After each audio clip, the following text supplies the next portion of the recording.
పల్నాడు జిల్లా నరసరావుపేట ప్రభుత్వ ఏరియా ఆసుపత్రిలో వృద్ధులు, వికలాంగులు లిఫ్టు పనిచేయక తీవ్ర ఇబ్బందులు ఎదుర్కొంటున్నారంటూ రాకీ మీడియా ప్రసారం చేసిన కథనంపై ఆసుపత్రి సూపరింటెండెంట్ డాక్టర్ సతీష్ స్పందించారు. లిఫ్టుకు సాంకేతిక సమస్య తలెత్తడంతో తాత్కాలికంగా నిలిచిపోయిందని, ఈరోజు సాయంత్రంలోపు మరమ్మతులు పూర్తి చేసి తిరిగి అందుబాటులోకి తీసుకువస్తామని తెలిపారు. భవిష్యత్తులో ఇలాంటి సమస్యలు పునరావృతం కాకుండా అవసరమైన చర్యలు తీసుకుంటామని చెప్పారు. అదేవిధంగా ప్రభుత్వ ఆసుపత్రిలో ప్రసవం అయిన మహిళలకు ప్రతిరోజు చీరల పంపిణీ కార్యక్రమాన్ని కొనసాగిస్తున్నామని డాక్టర్ సతీష్ తెలిపారు. ఈ సేవా కార్యక్రమంపై రాకీ మీడియా కథనాలు ప్రసారం కావడంతో ఆంధ్రప్రదేశ్ రాష్ట్ర సమాచార కమిషనర్ చావలి సునీల్ ఆసుపత్రి సూపరింటెండెంట్ డాక్టర్ సతీష్ను అభినందించారు. నా పేరు డాక్టర్ సతీష్. నేను నరసరావుపేట ఏరియా హాస్పిటల్లో మెడికల్ సూపరింటెండెంట్గా ఉన్నాను. ప్రస్తుతం మన హాస్పిటల్లో గత నెల రోజుల నుంచి కూడా కొన్ని వినూత్నమైన కార్యక్రమాలు చేపట్టాము. అంటే హ్యాపీ పేషెంట్ హ్యాపీ స్టాఫ్ అనేది ఇనిషియేటివ్గా తీసుకున్నాము. దీనిలో భాగంగా ఎన్ఏహెచ్ రివార్డ్స్ ప్రోగ్రామ్ అని పెట్టడం జరిగింది, Narasaraopet area hospital rewards program. ఇందులో మన దగ్గర డెలివరీ అయిన వాళ్ళలో ప్రతిరోజు లక్కీ డ్రా తీసి ఒకళ్ళకి చీరల బహుమతిగా ఇస్తున్నాము. ఇది గత 40 రోజుల నుంచి జరుగుతుంది. 365 రోజులు ఇది చేస్తాము.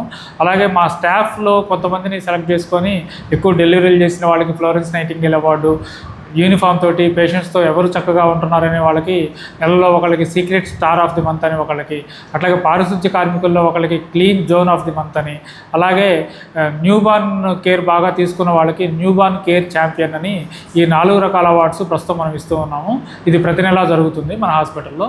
అలాగే ప్రస్తుతం మనకి సమస్యలు చూసుకున్నట్లయితే ఏరియా చిన్నదైపోయింది, అందరినీ ఇక్కడే మనం పట్టించాల్సి వస్తుంది. కాబట్టి వచ్చే అటెండర్స్కి ప్రస్తుతం మనము షెల్టర్ ఇవ్వలేకపోతున్నాము.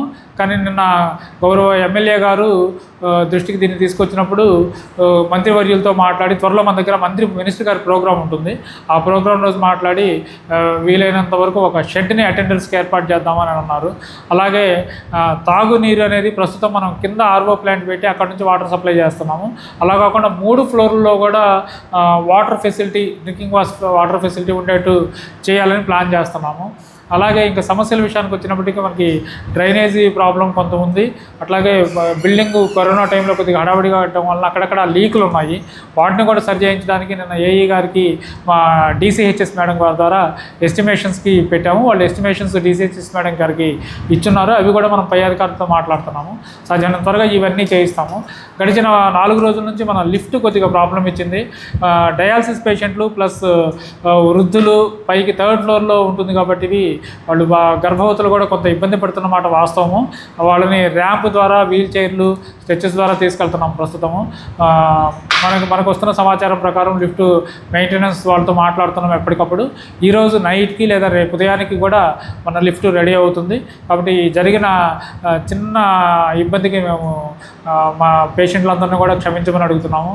అలాగే రాకీ మీడియా ద్వారా గతంలో మనం చీరలు పంపిణీ చేస్తున్న విషయాన్ని మన state information commissioner doctor Chavala Sunil గారు తెలుసుకోవడం జరిగింది. గత 3 రోజుల ముందు నన్ను విజయవాడ పిలిపించారు. విజయవాడలో చీరల పంపిణీ జరుగుతున్న విషయము, ఇక్కడ happy patient happy staff initiative కింద మనం చేస్తున్న కార్యక్రమాలు, అలాగే తల్లిపాల వారోత్సవాలకి వినూత్నంగా మనం ఇక్కడ ఏర్పాటు చేసినటువంటి సెల్ఫీ పాయింట్, బ్రెస్ట్ ఫీడింగ్ వాలు, వీటి గురించి తెలుసుకొని ఆయన అక్కడికక్కడే నన్ను సెలవుతో సత్కరించడం జరిగింది. ఇందుకు గాను రాకీ మీడియాకి నేను కృతజ్ఞతలు తెలియజేస్తున్నాను. Thank you very much.